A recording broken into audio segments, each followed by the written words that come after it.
My friends, welcome to Salt City Hoops live postcast for Jazz Lakers. I'm so excited that you all are here today.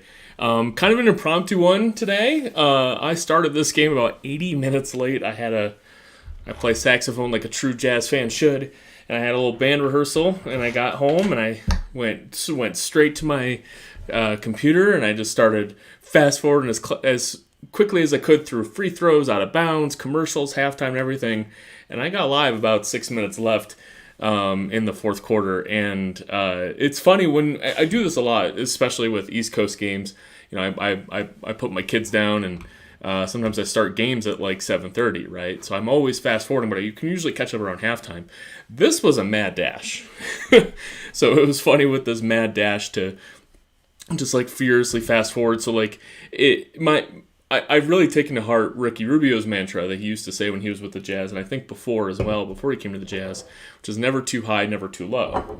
Well, when you're watching a game that quickly, right? Not on 2x speed or anything, but just moving through commercials, the good plays, right, feel good, but only for a brief moment. And those real shitty plays that just make you want to just like pace around the room, I don't got time for that. I gotta I gotta go to the next play and everything. So we really had a very even keeled matchup about it. I usually keep a pretty like decently detailed list of notes, and this ended up just being like a scratch paper day, right? I was just scratch paper in this. But I'm glad you're here. I got the Twitter Spaces going as well, so I got to make sure I keeping an eye on that. See Ty Stark joining us today on the Spaces. We'll get some more people in here as we go. We got a couple people on YouTube coming in. I know it's a late game. We've had a couple late games this week, but I hope y'all are enjoying tuning into them, right? Like, it's kind of good to have a national figures kind of talking about the Jazz, positive or negative. In the Clippers debacle on Tuesday, at halftime, when the Jazz were playing well, it was great to get Dwayne Wade's insights as a part owner of the Jazz and someone who's close to Donovan Mitchell at halftime, and also hears insights after the game. And today, obviously, I'll need to wait to hear what the folks said at halftime because I had to skip through it and after the game. But it's good to kind of get a pulse on what the national guys are kind of thinking about the Jazz, just as like an ethos kind of feeling, gut check, right, for folks who are this close to the team. And we can complain a lot about how national guys really just don't have a pulse on the Jazz, and they're quite misinformed a lot of the time about specifics about the Jazz. Sometimes wildly so. That's it's part of it, but I do think that there is fan value and just kind of understanding where does a Charles Barkley think about the Jazz on a Thursday, and on Tuesday it was kind of really, really, really insightful to hear what Candace Parker and Dwayne Wade had to say about the Jazz, right? Who are very insightful people, not to say nothing of Dwayne Wade's involvement with the Jazz. So I hope you guys are okay with staying up a little late today and on Tuesday watching these. I don't mind doing these postcasts this late. Means that my family is comfortably asleep, including my dogs. And hey, this is a live post-game chat and beer. I'm gonna crack open my beer. This is a happy beer today. On Tuesday from Left Hand Brewing in Colorado, we had their Nitro Milk Stout, which Nitro beers are always good, right off the tap. But they do a great job of making their Nitro beers good out of the bottle if you do a hard pour. And I was angry on Tuesday, so they got a real hard pour into the glass. Today, we got a same brewery, but their peanut butter milk stout. And I've had a lot of peanut butter beers in my day. I've had a lot of beer in my day generally. But the main benefit of this one is I think it's got the heaviest peanut butter punch that I've really ever tasted in a beer. I think it's the stout style that really helps. And when it's a weeknight, it's kind of fun to just have like something that tastes like dessert. So cheers to everyone who enjoyed it. Finally, a Jazz win. Let's talk about this game. Again, I ran through it. I got a bunch of scratch notes, but we're gonna jump around a little bit. First thing I'm gonna say is we beat the fucking Los Angeles Lakers, and I know that over the past 10 years, the Jazz have played a lot of quite derelict Los Angeles Lakers teams. I think it was David Thorpe on on Zach Lowe's podcast brought the stat that they've had 2 or 3 winning seasons in the past 10 years. And they really know how to fuck up a season, to be sure. But you kind of forget the Lakers have been pretty bad for a while. Jordan Clarkson was a member of many of those teams. But it doesn't take away the joy of beating the Lakers. And I am just happy today that we got that kind of a win against a bad team and against a supervillain like Russell Westbrook for the Jazz, right? He's always kind of been a thorn in Jazz sides, both like emotionally and just performance-wise.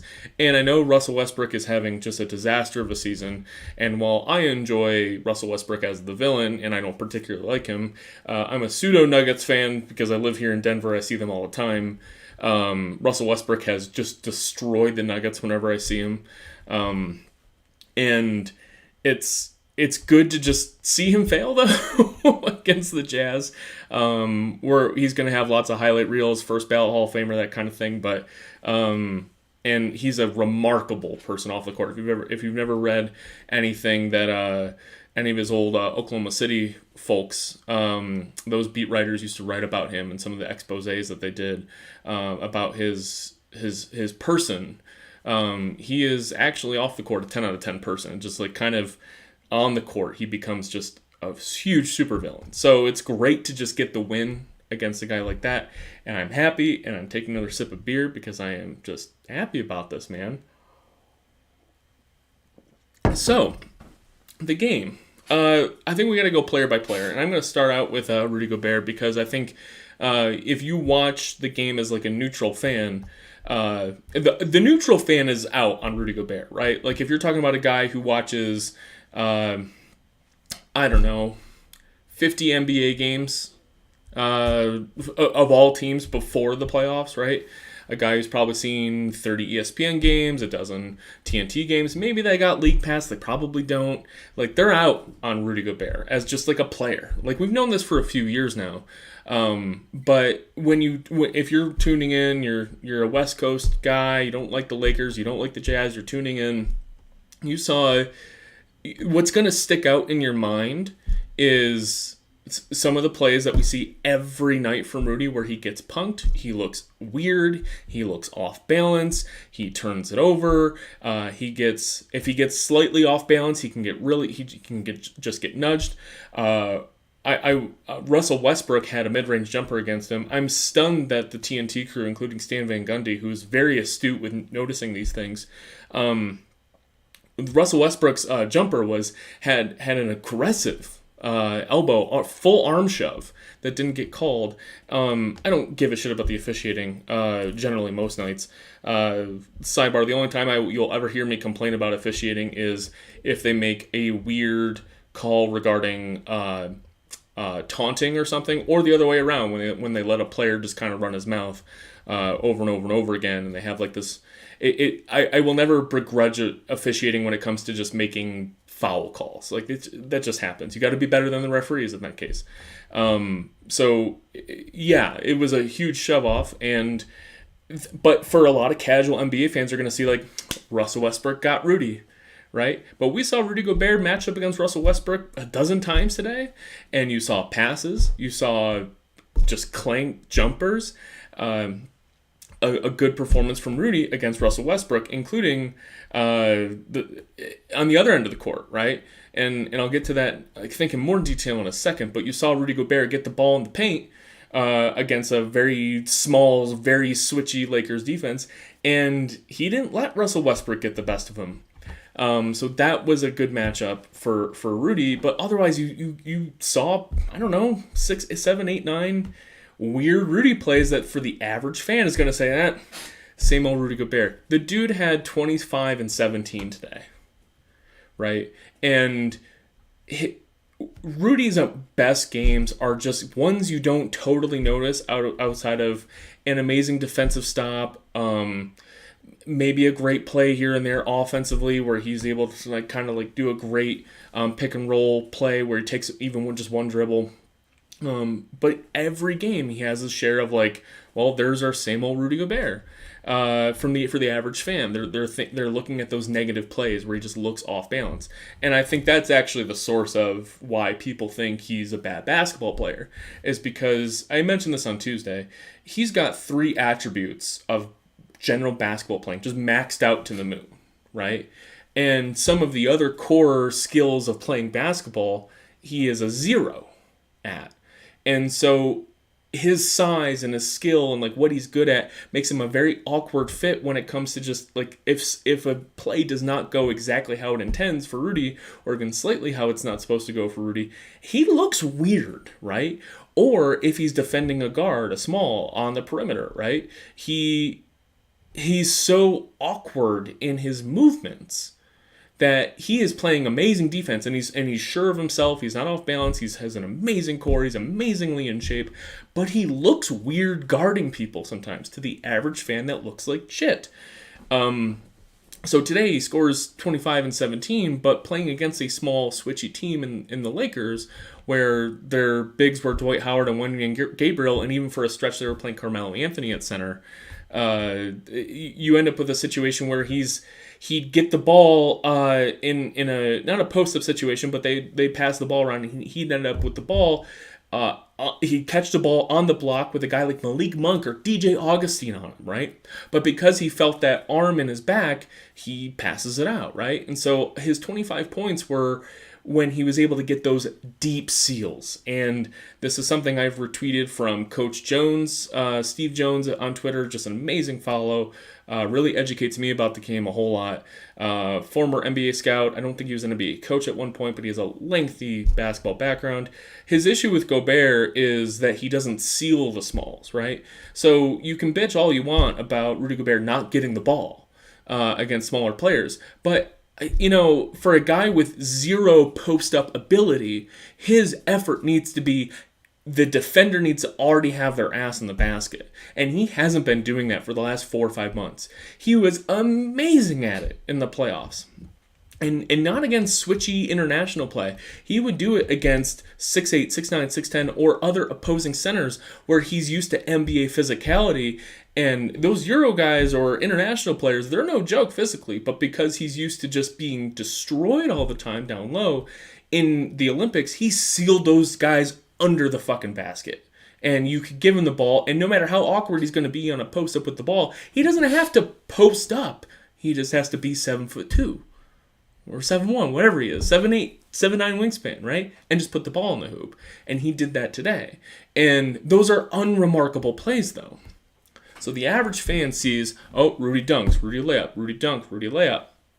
Like, that's not impressive because they're watching the guy dribbling the basketball.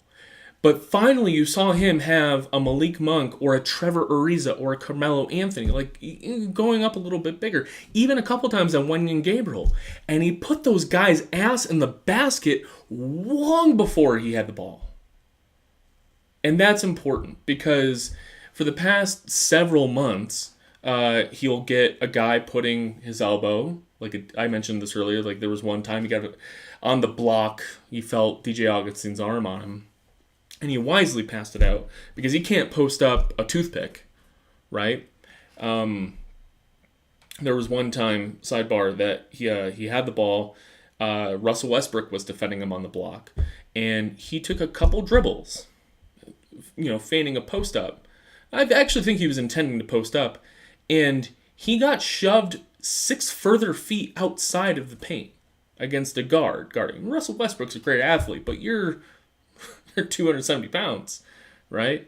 So before I lose my train of thought too much, so he would, against Charlotte, that loss against Charlotte, LaMelo Ball and Miles Bridges were frequently the men who got switched onto Rudy in the paint without the ball, right? And he would constantly call for the ball.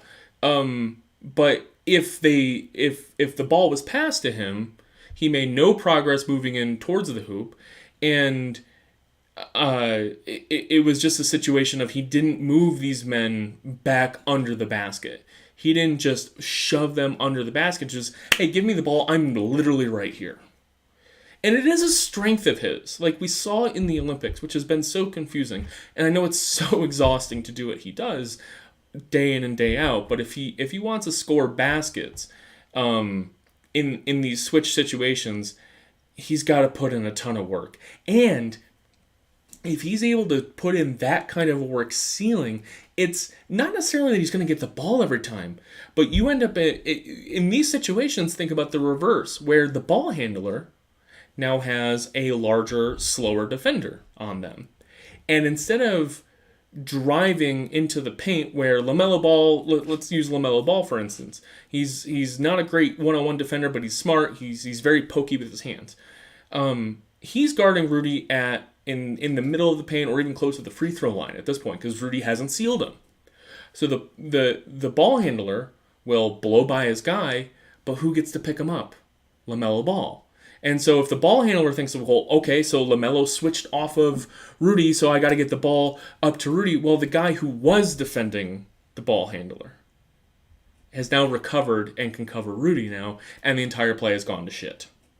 So if Rudy's able to seal that guy, he's even not just under the basket, but just better at what he's done, that ball handler has a runway to the hoop, and it'll be very hard to challenge that. So I think today was a great example of it. Lakers are a great test for that because they're not amazing defenders, but they do have guys who've been in the league or ostensibly good defenders, and they know like the only way we're going to beat the Jazz is if we just start switching and hacking and really trying to mess up Gobert in the middle. And he was able to get those deep seals, and that was his. I mean, he had a lot of free throws today. I think he actually had a good free throw game today. 7 to 9 from the free throw line, right? So just really impressed with his effort level. It's always great, but he's done a couple additional things against this type of switchy teams, and I just hope they remember it because Rudy's sealing a smaller player under the hoop is not something that an opponent can tactically adjust for, right? You cannot front Rudy Gobert 3 feet from the hoop. That's an alley-oop, right? Conley and Mitchell are amazing at that. So you have to just the game plan so far has been like, well, Rudy's not going to seal us. Let's just bother him near the free throw line or a little bit closer than that. And they live with it. And today the Lakers just could not live with it. Lakers had a few runs today that probably made Jazz fans shut their pants a little bit, but like it involved things like a Dwight Howard 3, right? And that was sandwiched between two very good Jazz looks from 3 that missed. So all of a sudden that's a difference that all of a sudden, now they're within 12. Right, and so but it was never really close. It was a wire-to-wire win for the Jazz. I don't recall if the Lakers scored the first couple buckets or whatever, but it was pretty much a wire-to-wire win for the Jazz. Which, by the way, they won by 13 points, right? Like that they covered the spread. The spread was 13 when I saw it. It might have been a push, but that's good. Right? Like, I think we're all expecting to blow out bad teams by 20 points. And yeah, that we've seen the Jazz do that. But, like, beating a team by 13's, that's good. Let me check the spaces here to see if we got anyone who desires to speak. I see we got Ken and Blair and Mean Machine checking us out. I'm glad you're here today. On Spaces, got a few people on YouTube. If you ever want to drop a comment, you want to speak, just let me know. I'm going to keep going, talking about the Jazz beating the Lakers, which I am thrilled about. Take a sip of this peanut butter milk stout. So, second, Donovan was great today. Maybe there might be more specifics to talk about Donovan, but I'll hit up on a couple things. 1, amazing dunk today. 2, 4-10 from 3. Thank you, Ken, for letting me know I didn't have audio on my Spaces. I had my mic off. I'm glad I got people listening now. Do I have to do my entire Rudy Gobert spiel all over again? I thought he was fabulous today. We'll leave it at that. He got great deep seals on everybody. I really appreciated that. Ken's my IT person ever since we started doing these live postcasts. I can always count on him to say, your shit's fucked up. You need to fix something. So I appreciate that, Ken. We're live on Spaces now, finally. Donovan Mitchell, he was very good, very much classic Donovan Mitchell today. One great dunk towards the end when he caught his defender leaning the wrong way against the screen, and that he just blew by him. Very in control though. One turnover today, and you didn't see a situation where he got himself just totally caught up. He would get to his space, and he would either attempt a shot or he would realize, like, I can't go further than this. I need to kick it out, right? So very in control game from Donovan. I can't take a ton from it though, because we're dealing with a very moribund Lakers defense from a ball control perspective. But I think the most important thing to kind of mention is the wing rotation. I think that is something we can take away from this game. So as far as the wing rotation is concerned, we obviously got Bojan Bogdanovic back. Played 22 minutes tonight, obviously on a minutes restriction. Looked pretty slow, even by Bojan standards. There was one point with 8 seconds left on the shot clock that Bojan had it on the left wing, and Donovan Mitchell was Bojan had the ball, and Donovan Mitchell was at the top of the key, or at the top of the arc, I should say, and Bojan had the ball with a live dribble and kind of looked at Donovan like, you're our 8 seconds left on the shot clock, guy. Are you gonna do something? And Donovan was like, no, you go, right? And he had like Trevor Ariza on him or something. And Bojan's not the best off the dribble guy, but if you all remember his move against in Denver, like, he's got some things, and if he doesn't have an actual dribble move with 8 seconds left on the clock, he's totally fine just kind of going to the elbow and just like backing his ass up for a few seconds and then shooting a shot. He didn't do that. He kind of just like very slowly dribbled in and took a terrible shot that missed. So he looked slow today. Definitely didn't look like himself defensively. His first three was super short. His second three was super short. But he ended up, he made a clutch three at the end. Very good player. Glad to have him back. But then you also had Danuel House play 21 minutes. He was back from injury. And he looked good. I will talk all day about Danuel House. Rudy Gay benched fully. Just a full benching for Rudy Gay. And I wouldn't have ever planned that going in to the season. I'm still frankly stunned because I don't think he was a guy you could bench. Like, he's still a guy, like, if he's healthy, you got to play him. And I'm sure that I don't know if we'll ever hear about it. Maybe he was a little injured or something like that. But instead, Quinn Snyder went with a rotation of Juancho, Hernan Gomez, Danuel House, and Bojan Bogdanovic at the 3-4. Right? Obviously, Royce O'Neal started as well. And wow, that is really, really, really notable. Rudy Gay's defensive awareness over the past several months has been non-existent. Just messing up switches. You'll recall before the Clippers game, he blamed his unawareness on switches, just like, oh, it's hard when Rudy Gobert's not in the game because he makes $40 million and our entire game plan revolves around him. I think you've played in the league for fucking 16 years. I think you should probably understand how a switching defense works if you're called on in an instant, right? And I think Quinn Snyder has seen enough of it. I think due in part because the two newcomers for the Jazz, which, by the way, in this terrible season, we talk about bad moves. The acquisitions of Danuel House and Juancho Hernan Gomez midseason they were rightfully not lauded at the time because they're kind of just salary flotsam at times.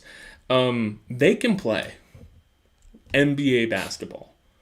And that was another huge takeaway from this game. They really came to play in a really impressive way. When Juancho Hernan Gomez is confident, he is a rotation player. He gets in situations where his shot isn't falling, or his defense has been picked apart, or he fouls a bit, he gets pulled out. Michael Malone used to pull him in and out of the lineup. And a lot of the Denver Nuggets, when he was on Denver, like Michael Malone has kind of always been playing with half a deck. Not upstairs, but like with his actual roster, like trying to fill in stuff. And so the difference between the 4th man and the 12th man in his rotation at times has really been kind of insignificant. So if Juancho wasn't playing well, he needed to find some other solution at the 3-4. But he never got taken out of the starting lineup for quite a long time because of his capabilities. And so after Denver, for Juancho, he just hasn't really fit in a role, and he hasn't played well, and you can't possibly know everything that goes on between a coaching decision about whether a fringe rotation guy is getting minutes or not. And I don't know what happened in San Antonio. I don't know what happened in Minnesota. You kind of know what happened in New Orleans. He kind of had a lot of better players in front of him, like a Zion Williamson. But in Utah, he's got a place where if Rudy Gay's not getting the job done, and you need someone who can play along a center, like a Hassan Whiteside off the bench, or Rudy Gobert if it aligns that way, who can credibly shoot the basketball, rebound the hell out of it, and I don't want to necessarily say defend well, because I don't think Juancho Hernangomez is a good defender, but his give a shit level and his effort level right now is a full 2 tiers ahead Rudy Gay. Like a full 2 tiers ahead Rudy Gay, right?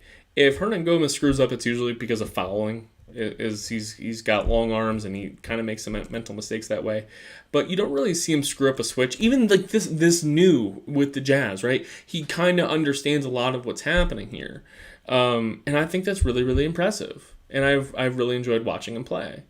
So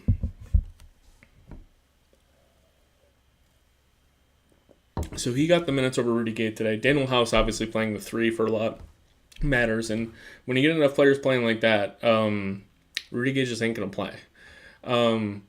I've been pretty vocal about how much I've supported Eric Paschall this year, but he has screwed up a lot defensively, and his offense can be kind of like straight line up and down. I think he has deserved more minutes when they were available to him, but right now I'm totally fine with this rotation, right? Bogdanovich played 22 minutes, right? If he plays his usual 36, all right, you're taking 14 minutes away. Maybe Hernangomez doesn't play, right? He played 19 minutes today. But Daniel House played 21. Like there is a reason for Hernangomez to have that spot in the rotation. And like we've seen Hernangomez for years, so I'm very hesitant to say give him the minutes. Like he's better than Rudy Gay. I don't think that's a solid conclusion yet. But that's what it is now. I wouldn't be surprised if we get to the playoffs and Hernangomez gets benched in favor of Rudy Gay. But right now, that's just how the rotation is shaking out. As Tony Jones would say, Rudy Gay is not in the rotation. And you'd ask him why, and he would say Rudy Gay is not in the rotation. So that's another big, big takeaway today. Jordan Clarkson just had a fabulous game today.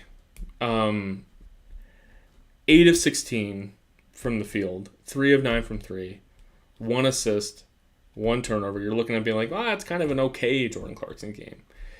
But everything was under control. He never put himself in jail. He put himself in jail a couple times, but he rarely put himself in jail where he just really fucked up the possession, right? He didn't. There was only 1 or 2 times that I could count where he really lost the advantage of the offense, right? Where he had an advantage and lost it because he just decided to sit and not do anything. A lot of just beautiful, in control Jordan Clarkson basketball, which we've always described him as kind of his best offense inside the paint. It's kind of like Boris Diaw, where he's not going to blow by anybody. He's just going to kind of meander his way. All of a sudden, he's at the rim, right? And he's got real long arms. He's got an array of weird flip shots. It was pretty impressive. And his one assist, look, man, it was a no look to the corner. The guy has some vision when he decides to use it. Really pretty cool. Trying to keep on the positive things for a minute here before I get a little negative about some things I noticed.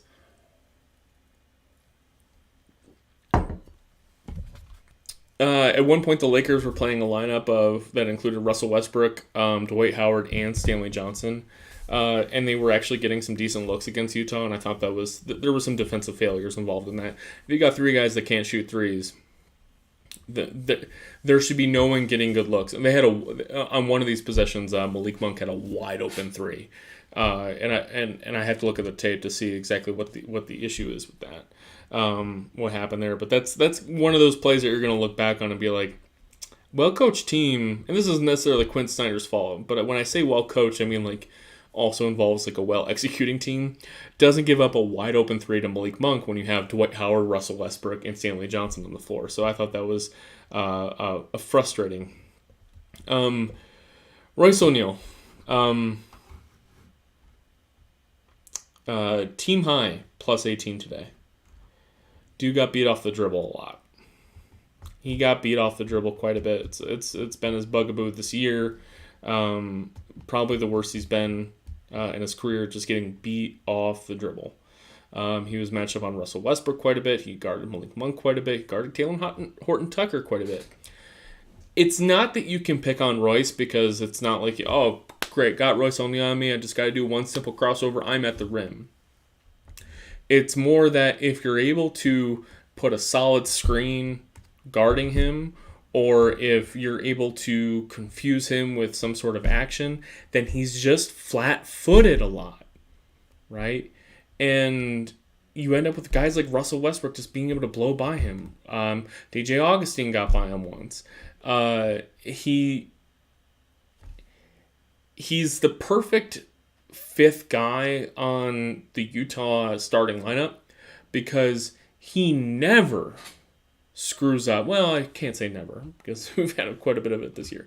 But he rarely screws up the team defense, like the style they're trying to do. He never goes under when he should go over. He never goes over when he should go under. Like, he's good in that context. But we've never been able to rely on Royce as a high variance defender where he's able to like gamble at the right time. Like, how many times do you really recall Royce O'Neal making like just a smart gamble on a pass around the perimeter and he gets that steal and he goes in for a dunk, right? Like, these types of reads where he's able to like cheat a little bit off of a guy because he can see that the ball handler has tunnel vision and cheats in and makes a high variance gamble for a steal. And I say high variance because those gambles can lead to wide open corner threes, right? He's never that kind of high variance defender. And with Rudy Gobert as your center, you don't need to do it. So I'm not saying like, oh yeah, that's a fault of his. But if he's not going to be a high variance defender, we need him to be just rock solid. My guy is, if I'm guarding a player, he's in for a rough time. Maybe not the roughest time of his life, but just like, yeah, you got Royce O'Neal on you. It might be a different night than you're used to. And we just don't have that. He's kind of just a guy. And when he's going to be as low usage as he is, I think he's the lowest the lowest usage player out of all regular starters in the NBA right now. I actually thought against the Clippers he was a little bit better off the dribble, and he had a better usage rate against the Clippers than he used to. But in general, you can pretty much rely on Royce O'Neal to not put pressure on you. And that combination is becoming just, it's hard. It's really hard to have. Still a 40% three-point shooter. He's useful as just a team defender. He's worthy of a starting spot. I think he's easily our fifth best player, right? Like, I think he's better than Jordan Clarkson as far as like what he means to the team. but there are some things he used to be good at that he just can't quite rely on. And if his usage is going to be that low, it's just a very frustrating watch from night to night. And his offense, as far as his usage rate is concerned, you can look at my tweets dating back a few years now. He knows how to play off the dribble.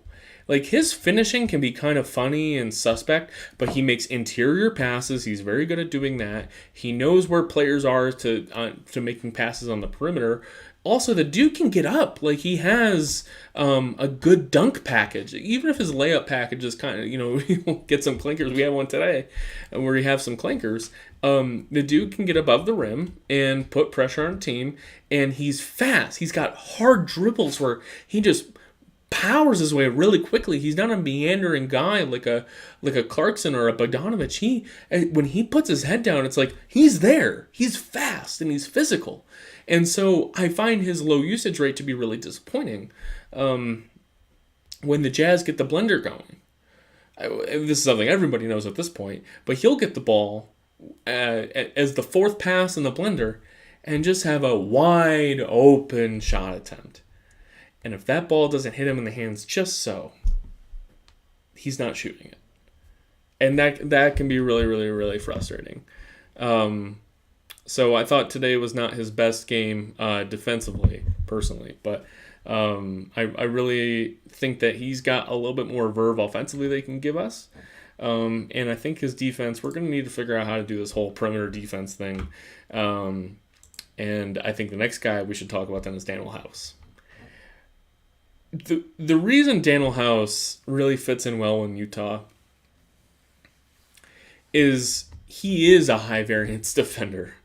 And I smile when talking about him because he's got quite a bit of fuck you attitude to him. And the Jazz need that, right? With a lot of guys who just kind of do their job yes sir, no sir. Like, this is my defensive job and I'm going to do it. And if things break down, well, I did my job the best I could. Daniel House says, I'm going to gamble for those passes. He's kind of looking around. He's got very shifty eyes, kind of looking around to see, like, all right, where can I make a play? Where can I make a play? And he makes those plays. He had one today with a big thunderous jam. One of the better breakaway dunks we've seen from a Jazzman this year, when he saw the ball being very rotely passed around the perimeter, and he saw that the ball was going to go to his man, Carmelo Anthony, and he just dove to get the ball. And he got his fingertips on it, and he picked it up, and he went and threw it down. And when you have, I can't remember who was the center at the time he made that play, but there's another advantage to having Rudy Gobert as your center. Sure, you can just play this very conservative defense and say, we're just going to funnel everything to the 5-man. He's going to play 1-on-2 all game long, and you're going to have a really rough night. But what Rudy Gobert can also do is cover for when the defense just totally breaks down, right? And Rudy is so good at focusing his attention in one direction and knowing when he's in a disadvantaged position as far as a manpower. And if an aggressive defense causes a gamble or two that leaves everything just out of control, and the offense, who has an advantage, decides that they're not going to shoot a three-pointer, and they decide to kind of go to the rim and try to do a 2-on-1 situation, you have Rudy to protect that. And I think that is a real advantage that Utah does not take advantage of. We saw in the Clippers series, I was begging the Jazz to take more of a David gambling defensive style against the Clippers because their two starting guards could not move. So I said, if you can't guard your guy one-on-one against in any sort of situation, do wild shit. You got Rudy Gobert back there, right? And do aggressive rotations so to just prevent the 3-pointers and let Rudy guard the paint, right? He can guard 1-on-2. And they never did. They just kind of stayed home. It was a 5-out offense, and they all stayed home on their players. And the only difference was Rudy Gobert had to, all right, you're guarding Terrence Mann in the corner, but we're going to task Rudy Gobert with going in and guarding the ball handler when he drives in off of the offensive player. Why not try doubling the ball handler, right? Why not try just do these aggressive switches around the perimeter to force the players to go inside to Rudy?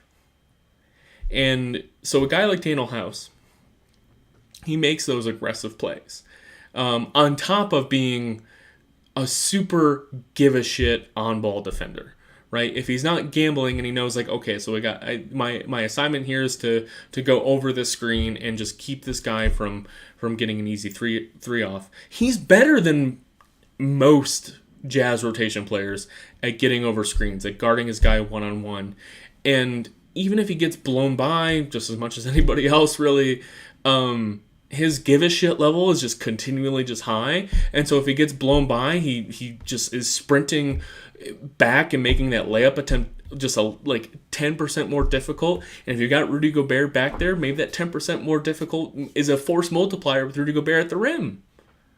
I'm speaking very quickly, I'm sure. So let me slow down and take a sip of this peanut butter milk stout.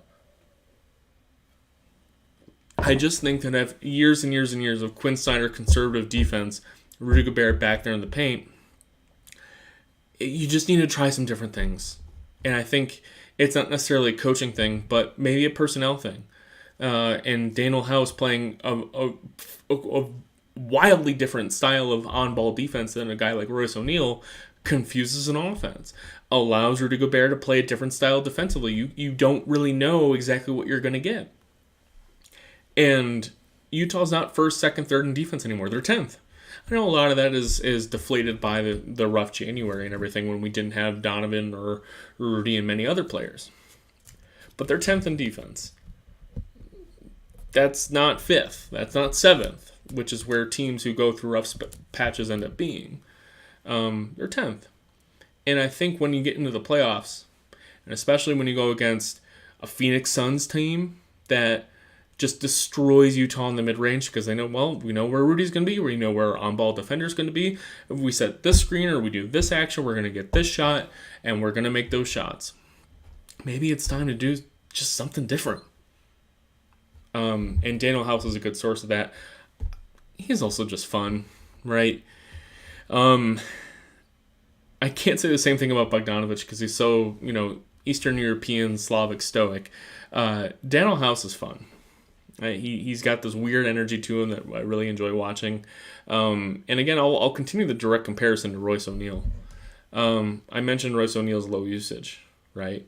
And with Royce's usage, it's really just a matter of like Royce is yes sir, no sir, I'll operate the offense, right? And that's how you end up with those situations where he gets the ball wide open on the wing for a three, and he, without even just like feeling the ball, he passes it to the corner because the corner three is a better three. He operates Quinn's offensive system just so beautifully. And that can be an issue when he has better options that require him to be selfish. Instead, you get a guy like Daniel House, who he's kind of the wrong, he's too far in the other direction, right? And so I can't sit here and espouse Daniel House for everything he does offensively, but he will try unusual offensive things from time to time. He'll never take like a fadeaway 2-pointer or anything like that, but he will shoot a contested three, right? Ball comes to him and he says like, ball hit me right, I'm gonna shoot it. And he had a contested, it was a corner three. He had a very heavily contested corner three that went in. What was his line today? Daniel House. 2 of 5, 5 points, 3 rebounds, 2 steals, 1 block, 1 of 3 from 3. His 3 was a quite contested corner 3, I recall. He got in trouble in Houston, especially after James Harden left, for like trying to do too much. And that's eventually why he got cut. Like, he was a free agent for a reason, right? He's got limitations as far as dribbling and passing and ball vision, and his defense is fine, but it's not like you can be like, oh yeah, that's our defensive stopper. But you liked, you like having a different style of defender out there.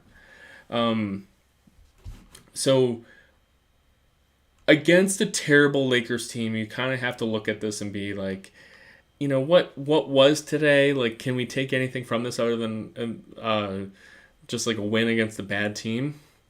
And I think I'll summarize the things that took most away from it as we conclude today.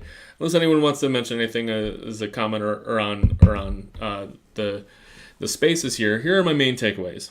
Number one, Rudy Gobert has figured out, at least for one game, how to put his defender's ass under the rim before he has the ball. And I mean this against smaller defenders, right? Like, he's realized that I just can't get the ball at the free throw line.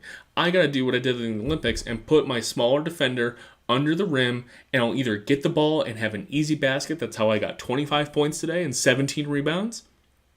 Or if I'm able to do my job effectively, which is beyond just setting screens, if I can put my defender and use my 280-pound body to put his ass under the basket, the ball handler now has a wide open runway to the rim. So I thought he had a great game against a very switchy, small Lakers team that was harassing him and smacking him in the face, and he had a really rough game getting hit in the face, frankly, today. And he did his job, though, against those smaller defenders. So I thought that was a big, big takeaway. Second big takeaway, Rudy Gay did not play today. Coach's decision. Bogdanovic was back. Daniel House is back. Bogdanovic played 22 minutes. But most of all, Juancho Hernangomez played 19 minutes. His energy level is off the charts. Not a stellar defender, but he's not a bad system defender. He fouls a bit. He's a little slow, but he doesn't screw up anything. And he's got a slower release, but he'll shoot. He shoots the ball. So I don't think there's a shooting difference right now between Rudy Gay and Juancho Hernangomez. And so far, it's Hernangomez is the leader in the clubhouse for that rotation spot. Bogdanovic was back. Great to see him. And then, Donovan Mitchell, leading scorer today, 29 points, 7 assists. Just a very, nothing unusual about Donovan Mitchell's game today. Got to the rim when he needed to, shot threes when he needed to, and he had just a fabulous dunk today. And he was in control, right? 1 turnover, so just a great game from him. And Jordan Clarkson, also very in control. Didn't put himself in jail. Shot the ball when he was open. Made a couple of his trademark difficult shots, but only when needed, right? So those were my takeaways. Rudy ceiling, Rudy Gay's rotation spot combined with Juancho Hernangomez's play, and Donovan Mitchell and Jordan Clarkson as the lead ball handlers playing very much in control. I don't think I mentioned Mike Conley's name once today, but 4 of 6 from 3, right?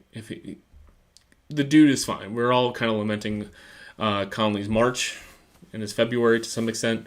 Dude can shoot. He's fine. I'm not worried about him at all. So I've talked a lot. Drank half my beer. Got another half a beer to drink. Take any questions on the spaces if you got them. If not, what's our next game? Clicking on the Jazz thing here. Oh man, it's good to beat the Lakers, huh? Got the Warriors. Warriors on Saturday. Battle of two teams who are really trying to figure out their stuff right now. Warriors battled hard against Phoenix. If you have League Pass and you care at all, I highly encourage you to watch the Warriors Suns game from last night. The reason I say League Pass is because they have the replays available in a couple days. Really illustrative of how both teams will play without. Warriors were without Curry, but Poole steps in and plays that role okay for the Warriors. But that'll be on Saturday at 6:30 Mountain. We might do 3 postcasts in a row. We do that. Right now, I'm just having fun finishing my beer, kind of speaking into the void. I'm glad we got our usual folks of Blair and Ken on, and we got Emily and Sin Quire joining us on Spaces. Got a few folks on YouTube. Always like to call out your names saying, thanks for joining us. Have fun today. I'm just happy, man, right? I missed the Milwaukee-Brooklyn game. I'm excited to watch that tomorrow, see what happened there. Bulls won in overtime against the Clippers. Got to catch up on that one. And Detroit beat Philadelphia. I know Philadelphia was on a back-to-back, but wow. 27-6 for Cade Cunningham. And I'm looking at this. The Detroit had a pretty full lineup, so Detroit's not intentionally tanking. They got a real team out there, who's trying with they're starting Isaiah Studer. I think Sadiq Bey is great. Corey Joseph is a pro, and yeah, they got Frank Jackson, Kelly Hayes, and Kelly Olynyk off the bench. So like it's not a good team, but they're trying. And yeah, Sixers are missing nobody, it looks like. Paul Millsap was a DMP coach's decision, but back-to-back, I bet you they just rested him. Not sure how the Pistons won by 8. The Pistons beat the Sixers by 8, but they were down 14. They beat the Sixers by 14 in the fourth quarter, so that is a wild one. I might have a few games to watch, catch up tomorrow in the middle of my workday. So we've deviated past the Jazz, but I'm just happy I just love the NBA. We're getting the playoffs coming soon. Both Eastern and Western Conference playoff series. I don't think there's a single series that looks like a surefire blowout. Like even if you get Suns Clippers, right? Clippers are going to win one or two of those games. We're going to have some fun with that. I hope that if you were sick of the Jazz losing basketball games, you just stopped watching for a bit, because that would have been healthy. And now you can watch the highlights of the Jazz-Lakers game, and you can kind of get back to saying, all right, let's watch the Warriors game on Saturday, see what happens after that. But for there, we got our regular listeners. I think I'm going to call it, personally. After the Warriors, we get the Grizzlies on Tuesday, but the Grizzlies aren't going to be playing anybody of importance because they've locked into the 2 seed. I'm just thrilled about today. Well, so that's me. That's all I got for today. Love you all. Love the Jazz. And I personally am excited for Saturday. I'm excited for the playoffs. I'm still optimistic about this team, as everybody knows. And I'll catch you guys probably Saturday after the Warriors game. How about that? All right. Y'all have a good night.